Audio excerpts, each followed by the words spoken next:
Teu nome é mais alto. Diga! Teu nome. A graça na vida de uma mãe. Diz assim a palavra do Senhor. Um homem da casa de Levi casou com uma mulher da mesma tribo. A mulher ficou grávida e deu à luz a um filho. Vendo que esse menino era bonito, escondeu-o durante 3 meses. Não podendo, porém, escondê-lo por mais tempo, pegou um cesto de junco, tapou os buracos com betume e piche, e pondo nele o menino, largou o cesto no meio dos juncos à beira do rio.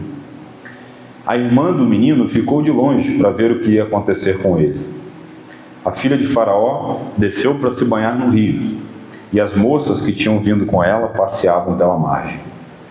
Quando ela viu o cesto no meio dos juncos, mandou que uma das criadas fosse buscá-lo. Abrindo o cesto, viu a criança, e eis que o menino chorava. Ela teve compaixão dele e disse: Este é um menino dos hebreus. Então a irmã do menino perguntou às filhas de Faraó: Quer que eu vá chamar uma das hebreias, para que sirva de ama e crie essa criança para a senhora?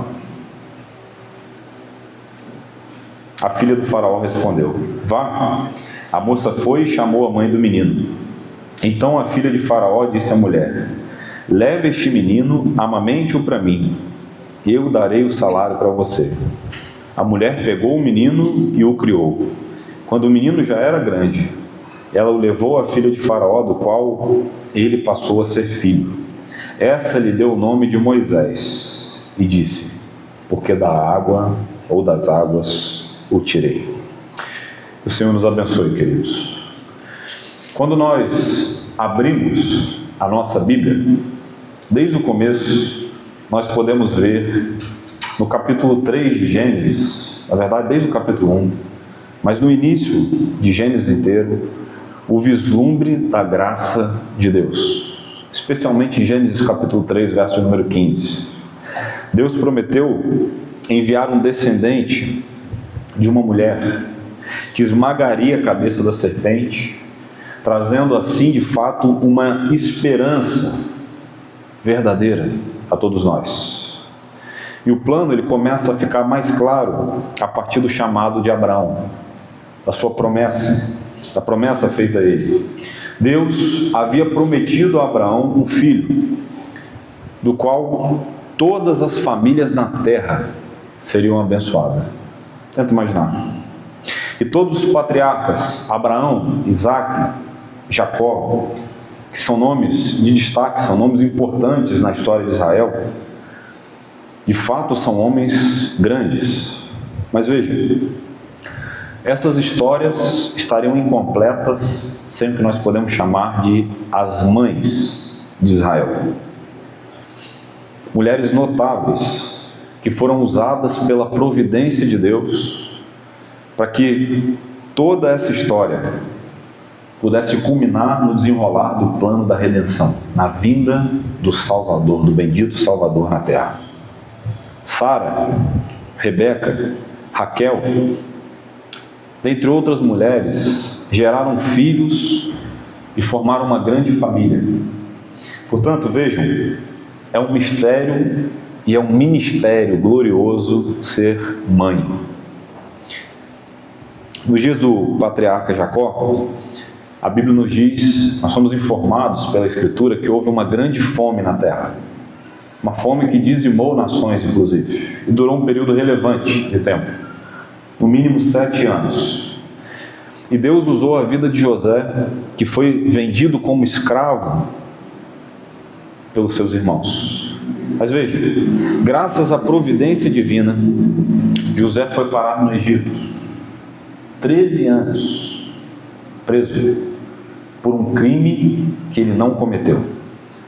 Mas enquanto ele estava na prisão, Deus estava preparando o que nós podemos chamar de a rampa que iria levar José ao cargo precioso de governador do Egito.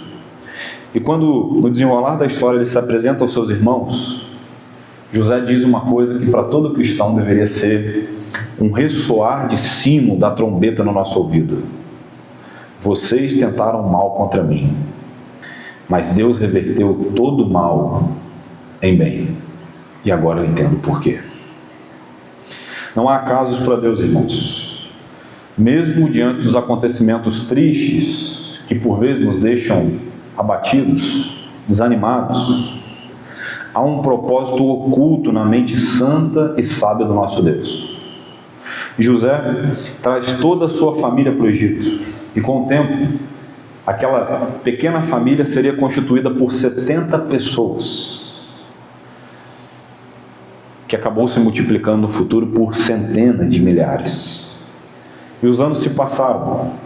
Então, com a morte de José, uma nova dinastia se estabeleceu no Egito. Os estudiosos e historiadores dizem que Faraó, que dominava o Egito na época de Moisés, era da Ásia. Então ali houve uma reviravolta grande, e o novo governo que se estabeleceu não conhecia José.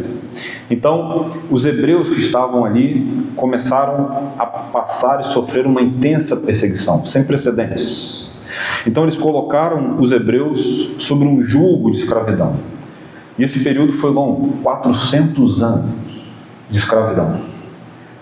E os hebreus que ali estavam numa situação de desesperança. E é nesse contexto de escravidão que surge o Êxodo. Mesmo no contexto de perseguição, de escravidão, os hebreus continuavam a crescer. Tente imaginar. Deus tinha um propósito. Então, o faraó empreende o que nós podemos chamar do primeiro genocídio da história. Ele decreta o assassinato de todas as crianças hebreias do sexo masculino. Observe o capítulo 1 de Êxodo, no verso número 15, que diz: O rei do Egito deu uma ordem às parteiras hebreias, das quais uma se chamava Sifrá e a outra se chamava Puá. Ele disse: quando vocês servirem de parteiras mulheres hebreias, verifique se é um menino ou uma menina. Se for menino, matem. Se for menina, deixem viver. Então veja, houve ali um movimento de assassinato de crianças. É o auge, o epicentro da maldade do faraó. Mas observe como são as coisas, vejam como são as coisas. Essas duas mulheres, temendo a Deus, recusaram-se a cometer o que nós podemos chamar de assassinato de bebês. Em alguma medida elas são ali um exemplo de graça comum.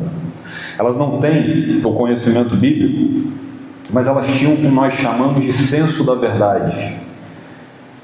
A consciência daquilo que é certo e daquilo que é errado. E vejam, é sempre errado tirar a vida de uma criança, assassinar uma criança. E elas se recusaram a cumprir esse decreto de Faraó. Porque uma lei injusta não é lei.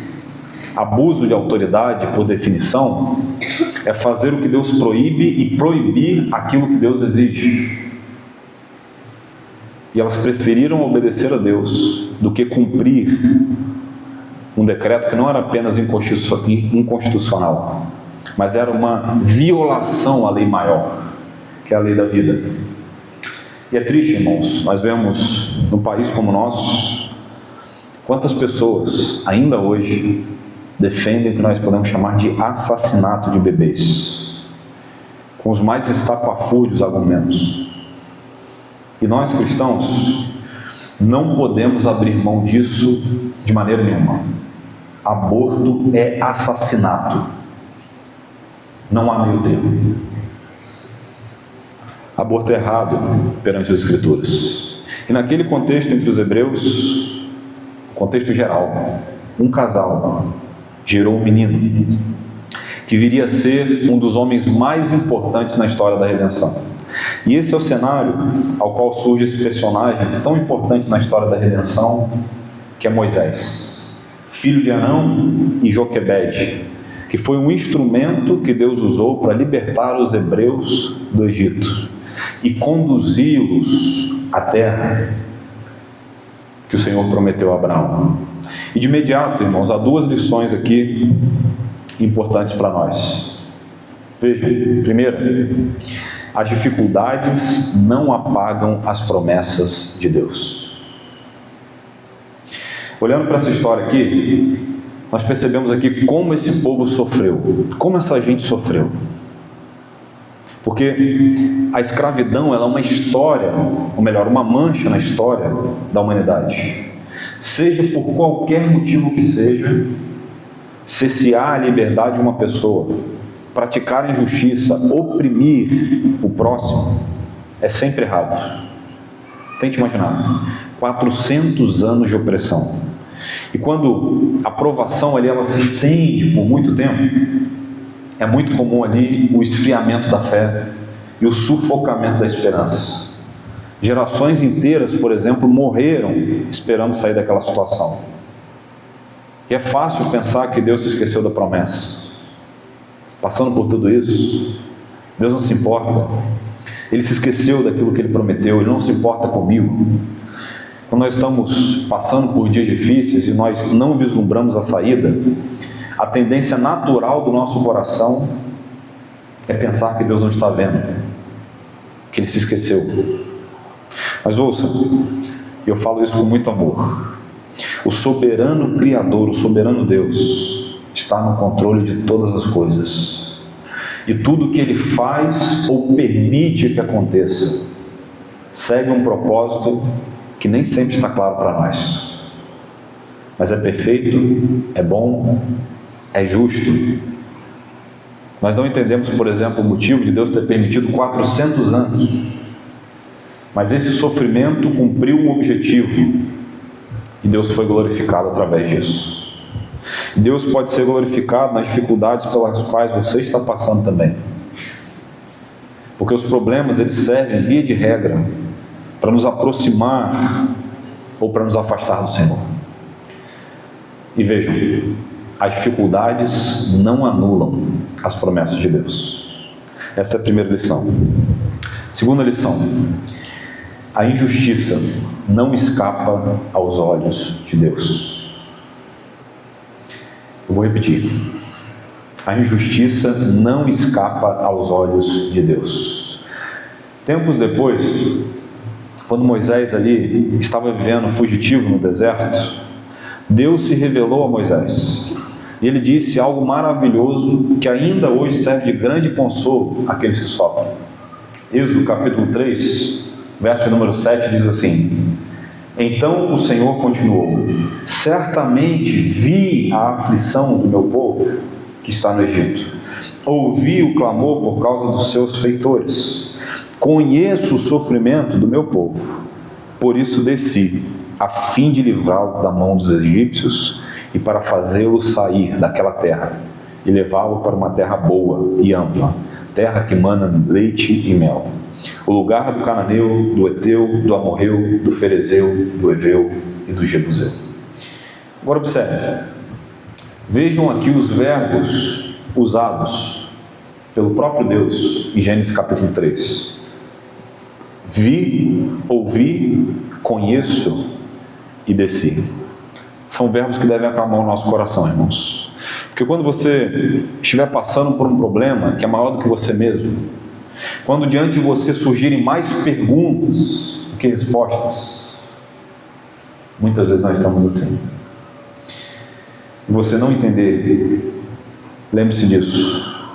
Ele é o Deus que vê a nossa aflição, que ouve o nosso clamor, conhece o nosso sofrimento, e Ele desce para nos socorrer. O Deus de ontem, hoje e eternamente é um Deus digno de ser adorado. A vida não é indolor, todos nós aqui sabemos disso. E muitas vezes o sofrimento aos quais nós passamos, ele pode ser inclusive causado por outro. Não tem nada a ver conosco, ou por circunstâncias que nós não provocamos. E a injustiça ela é uma realidade presente no mundo pós-queda. Uma falsa acusação, por exemplo, motivada por inveja, uma demissão injusta para favorecer outra pessoa, uma promoção que nunca acontece, mesmo quando você se esforça muito, um filho ingrato, uma família difícil. Deus sabe todas as situações que acontecem na nossa vida, mas a graça dele é suficiente. Depois daquele período tenebroso que aconteceu ali na vida dos hebreus, o Senhor veio com uma mão forte e poderosa para dar sequência ao plano que ele já havia pré-determinado e planejado desde a eternidade. Há uma canção que diz assim: mesmo quando eu chorar, as minhas lágrimas serão para regar a minha fé e consolar meu coração. Pois o que chora aos pés da cruz, clamando em nome de Jesus, alcançará em ti, Senhor, misericórdia, graça e luz. Deus nunca desperdiça as nossas lágrimas, irmãos. As lágrimas, elas são um sinal da graça.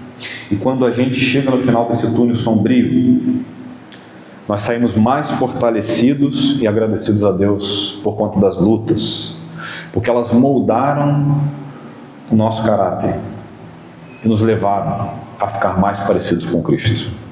Eu quero a sua atenção, porque nós vamos observar aqui nessa noite a vida de uma mulher, especificamente o que Deus fez na vida de uma mãe, para que, por meio da sua graça, muitas outras pessoas fossem abençoadas. A vida de Joquebede e a maneira como ela agiu mostra como Deus usa vasos frágeis e como a providência usa dos meios mais variados para realizar os seus propósitos aqui na terra.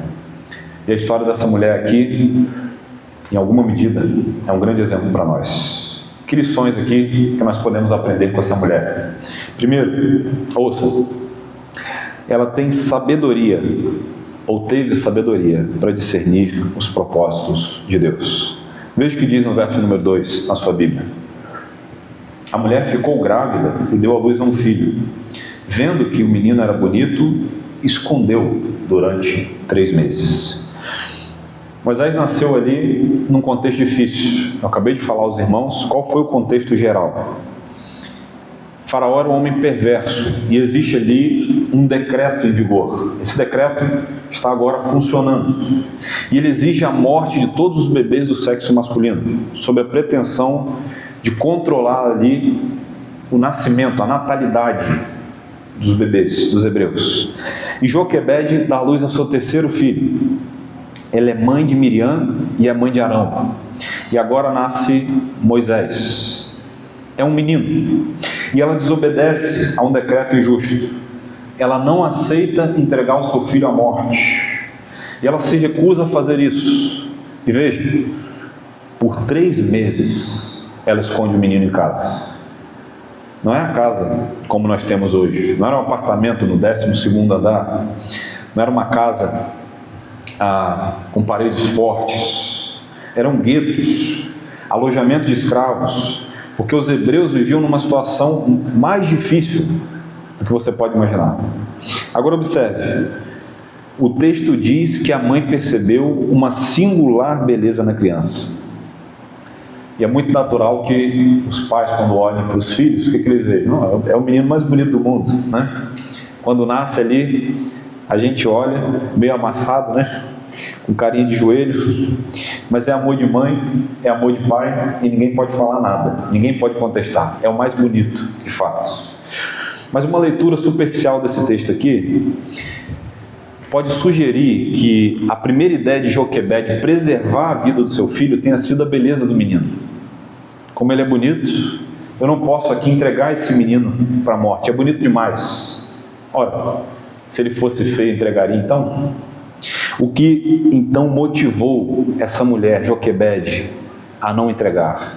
Qual foi o incentivo para ela arriscar a sua própria vida preservando a vida do seu filho? O amor de mãe sempre busca preservar e proteger os seus filhos, custe o que custar.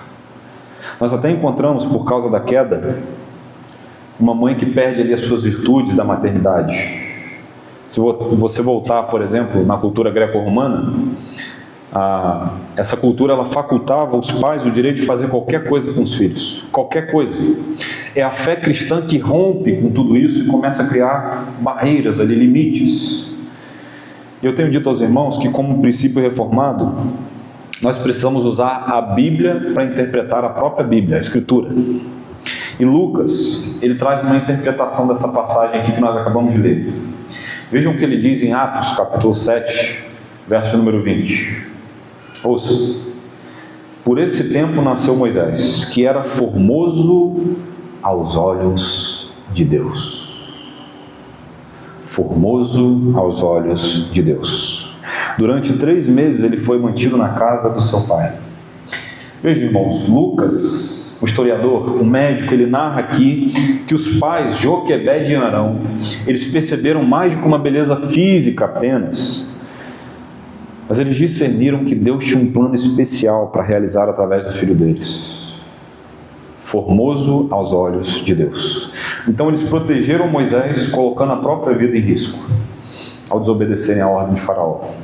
João Calvino, comentando esse texto, ele diz assim: os pais de Moisés não foram induzidos a salvá-lo com base em sua formosura, como homens comumente se veem afetados, senão que houve algum gênero de sinal de excelência futura impressa no menino, o qual prometia algo extraordinário a respeito.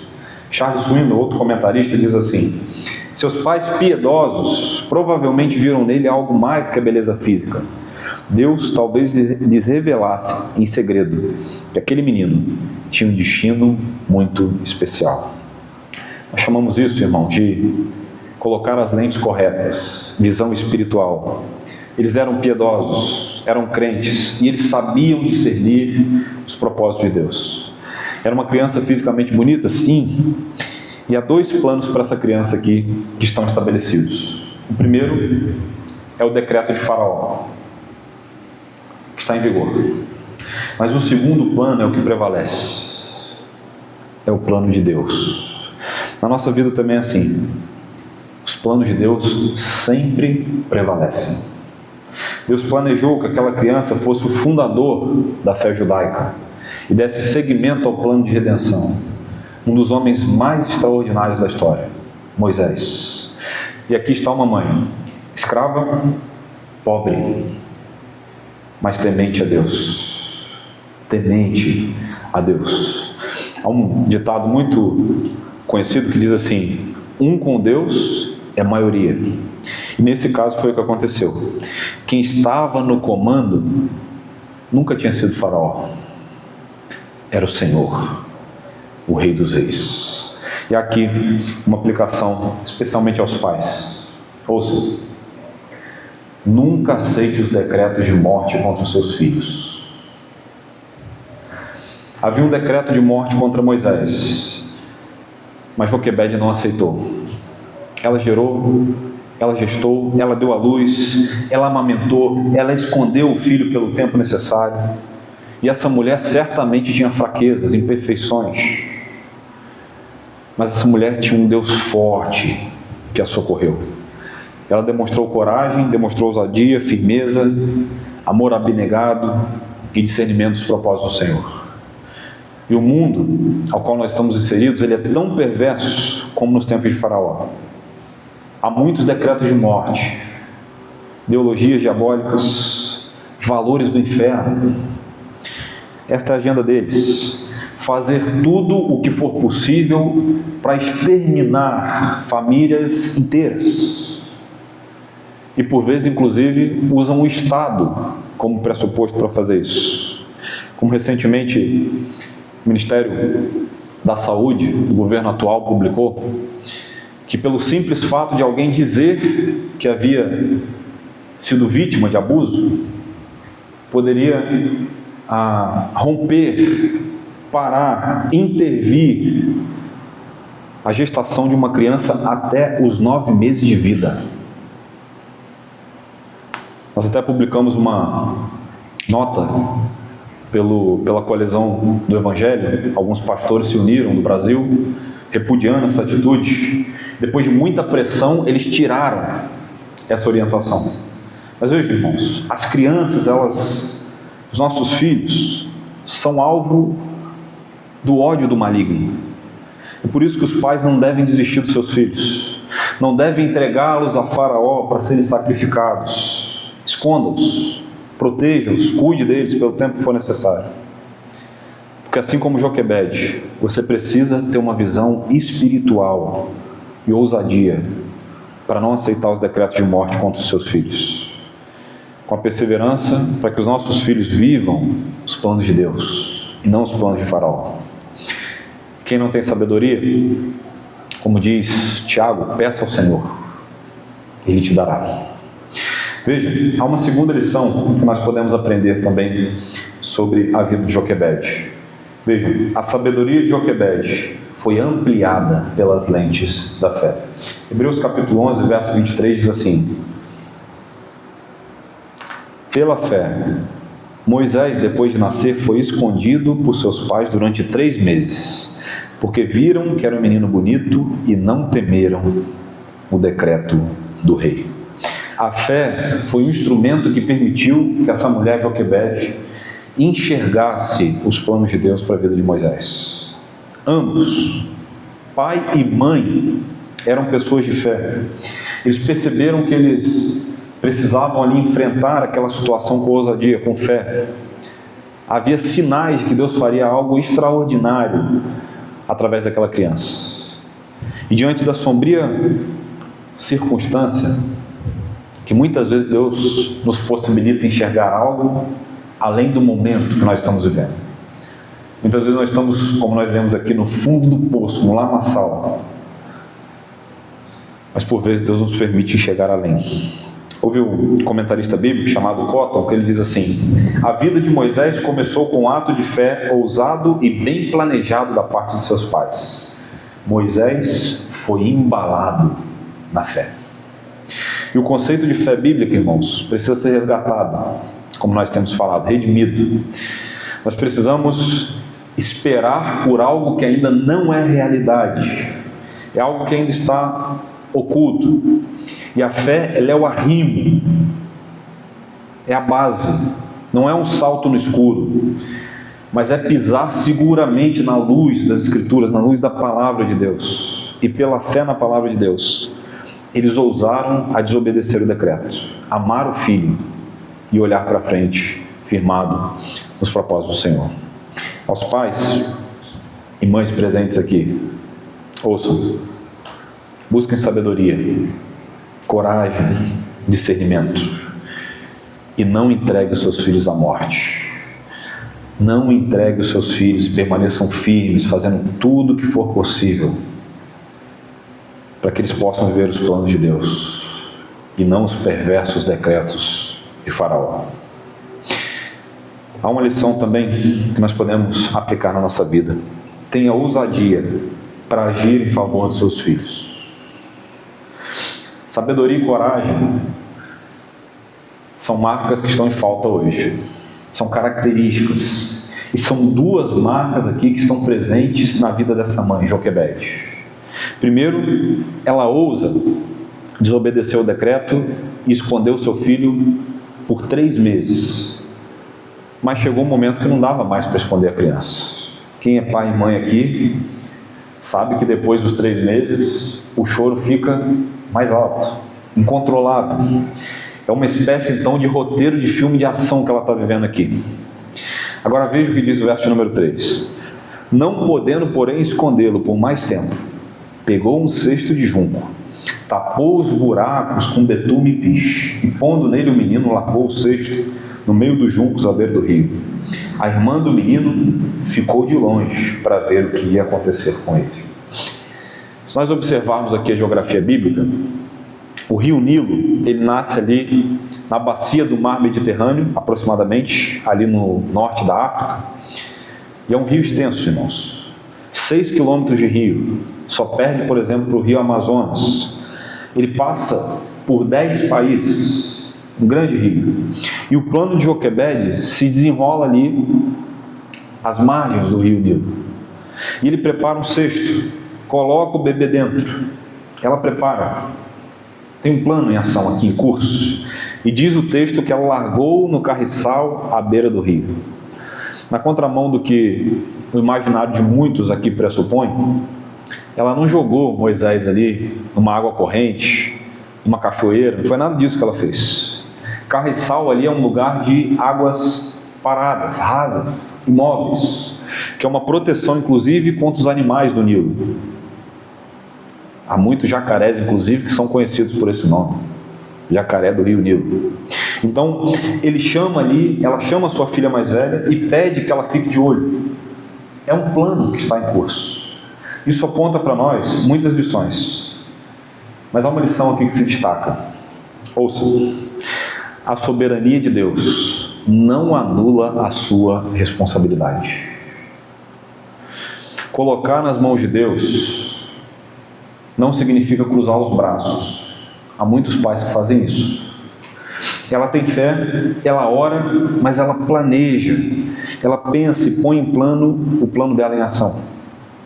Curiosamente, ou cristocentricamente, né? É justamente ali onde a família do faraó está tomando banho. E um plano está em curso aqui. Veja o que diz o verso número 5 e o verso número 6. A filha de Faraó então desce para se banhar no rio, e as moças que tinham vindo com ela passeavam pela margem. Quando ela viu o cesto no meio dos juncos, mandou que uma das criadas fosse buscá-lo. Abrindo o cesto, viu a criança, e eis que o menino chorava. Ela teve compaixão dele e disse: este é um dos meninos, ou é um menino dos hebreus. Veja, Faraó, provavelmente àquela altura ali, Ramsés II, ele tinha muitas filhas.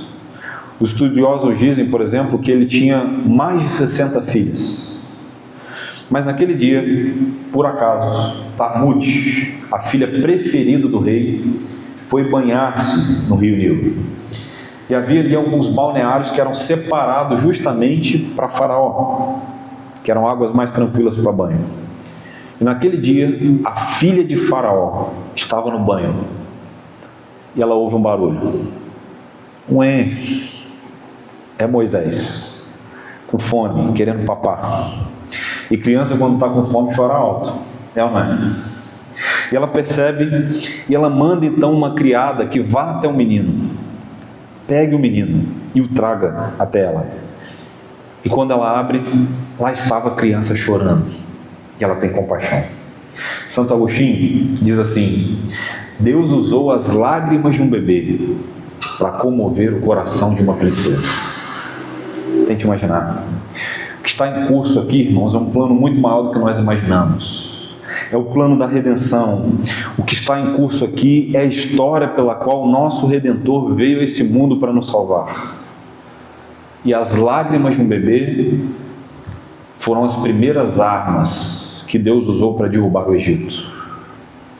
Nunca menospreze o que Deus pode fazer através de um bebezinho. As lágrimas, elas são um sinal da graça. Veja na sua Bíblia o que diz na sequência, versos número 7 e 8. Então a irmã do menino perguntou à filha de Faraó: quer que eu vá chamar uma das hebreias para que sirva de ama? Crie essa criança para a senhora? A filha de Faraó respondeu: vá. A moça foi e chamou a mãe do menino. A irmã de Moisés, ela foi muito bem treinada aqui. Ela teve ousadia também. Nós não sabemos aqui quantos anos ela tinha, nós não somos informados sobre isso, mas ela tinha o suficiente para fazer aquilo que havia sido predeterminado no plano com a sua mãe. E então Joquebede é chamada aqui. E o verso 9 diz assim: então a filha de Faraó disse à mulher: leve esse menino e o amamente para mim. Eu darei um salário para você. A mulher pegou o menino e o criou. Veja, irmãos, Joquebede, por ter ousadia, por ter fé e confiança em Deus, não apenas teve licença para criar o próprio filho, mas ela também recebeu um salário. Tenta imaginar.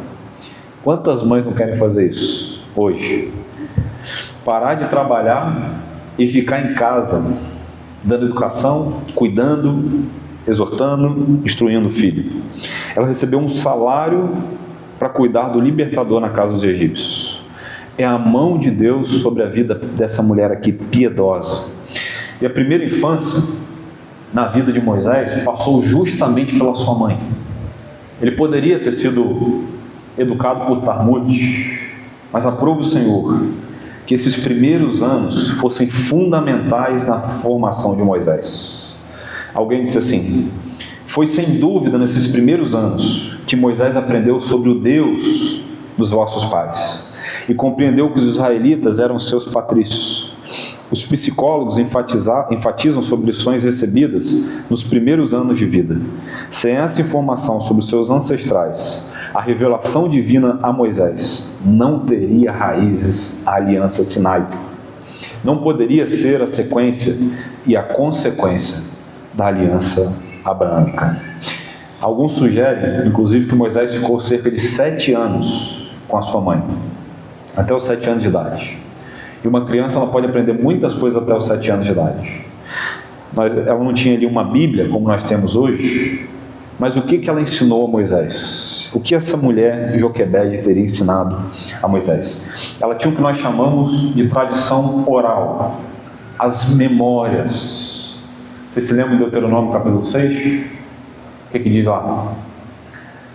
Essas verdades você falará aos seus... Vamos pôr. Filhos. E as inculcará na mente deles. Foi isso que ela passou a Moisés. Os ditos que os patriarcas foram passando ali de geração em geração ao Deus único, ao Deus vivo, o Deus de Abraão, o Deus de Isaac, o Deus de Jacó, o Deus que prometeu a conduzir esse povo à terra que emana leite e mel. Ele foi sendo criado com essas memórias. E depois desse período, ele foi levado ao palácio e criado com a filha de Faraó. Vejam o que diz o verso número 10. Quando o menino já era grande, ela o levou à filha de Faraó, do qual ele passou a ser filho. Essa lhe deu o nome de Moisés e disse: porque das águas o tirei. Vejam como Deus opera aqui, irmãos. Do alojamento de escravos ao palácio do rei. De uma situação de impossibilidade e movimentação social na base mais baixa da pirâmide para o palácio. E agora ele está sendo treinado e educado na arte dos egípcios. Não foi apenas um homem religioso. Ele conhecia matemática, astronomia, letras, a arte da guerra. Foi um homem profundamente treinado como príncipe do Egito. E é impressionante como Deus o preparou para uma missão que iria acontecer anos depois. E há aqui uma aplicação para nós. Deus tem um plano para toda criatura e cada criatura. E os pais são cooperadores de Deus. Isso deve mudar completamente a nossa relação com os nossos filhos. Nós somos instrumentos na vida dos nossos filhos. Nós podemos chamar isso de canais da graça. E que canais são esses que Deus quer usar para abençoar a vida dos seus filhos? Primeiro, o canal da intercessão. Aquele lá, irmãos, era um lar piedoso. A oração era uma prioridade naquela família. Ninguém enfrentava Faraó e sairia vitorioso sem receber graça de Deus em oração. Não é o braço do homem, não é a força de Joquebede que está aqui em curso, irmãos. É a misericórdia de Deus. E Ele concedeu graça àquele casal. Uma família simples que ousou desobedecer ao decreto de morte de Faraó. Eles não se amedrontaram com esse decreto. E de onde que vem essa ousadia? Vem daquilo que no futuro o profeta Isaías disse: não temas, porque eu sou contigo. Não te assombres, porque eu sou o teu Deus. Portanto, quando as mães estão de joelhos, há muitos filhos que estão de pé. Nós precisamos orar mais pelos nossos filhos. Há tantas necessidades, há tantos perigos, há tantas ciladas. Nós até oramos, mas oramos pouco pelos nossos filhos. Nós temos que orar mais. Você precisa ser o principal intercessor na vida do seu filho. Sobretudo para aqueles que experimentam ou experimentaram, em alguma medida, o novo nascimento recentemente. Nós precisamos orar para que os nossos filhos também experimentem um novo nascimento, para que eles tenham um encontro pessoal com Cristo, para que tenham sabedoria para fazer as escolhas certas, para que passem pela vida como pessoas sábias que consideram a Deus em cada parte do caminho da jornada. Esse é o primeiro canal, o canal da intercessão. Segundo, o canal da instrução. Alguns especialistas no Antigo Testamento, eles acreditam que Moisés ele foi criado até os 7 anos de idade por Joquebede. Um tempo, embora curto, que foi suficiente para ele receber instrução da parte da sua mãe. Ele recebeu instrução, recebeu afeto por parte de seus pais, recebeu amor. Joquebede instruiu sobre o Deus de amor, o Deus de Abraão, o Deus de Isaac, o Deus de Jacó. E anos depois, Moisés escreveu um trecho que todo judeu sabe de memória, recita de manhã, de tarde e de noite. Vejam que Moisés escreveu, Deuteronômio capítulo 6, verso 4 a 7. Escute, Israel, o Senhor, o nosso Deus, é o único Senhor. Portanto, ame o Senhor, seu Deus, de todo o seu coração, de toda a sua alma, com toda a sua força. Essas palavras que hoje lhes ordeno estarão no seu coração. Você as inculcará aos seus filhos, e dela falará quando estiver sentado em sua casa, andando pelo caminho, ao deitar-se e ao levantar-se. É para impregnar as verdades do Evangelho, não apenas com leituras, mas no exemplo, no trato e também na leitura. As verdades do Evangelho, valores que essas crianças jamais esquecerão. As primeiras memórias que nós vivemos nunca serão apagadas, irmãos. É por isso que Paulo, em uma das suas últimas cartas, especialmente na sua última carta, ele diz assim: desde a infância, Timóteo, você sabe das sagradas letras, porque a tua mãe e a tua avó te ensinaram. E quando o tema é instrução familiar da Escritura,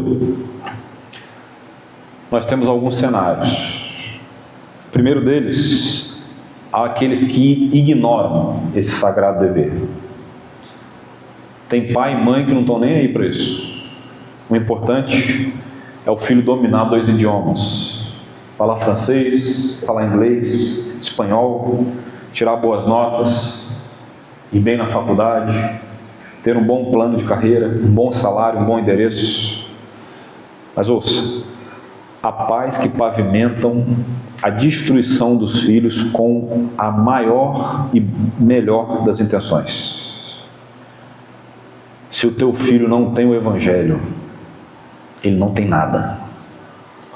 Mas há aqueles que, diferente disso, transferem a responsabilidade aos que rejeitam e aos que transferem. Transfere para os outros, para a igreja, para a liderança, para um tio, para uma avó, para um irmão.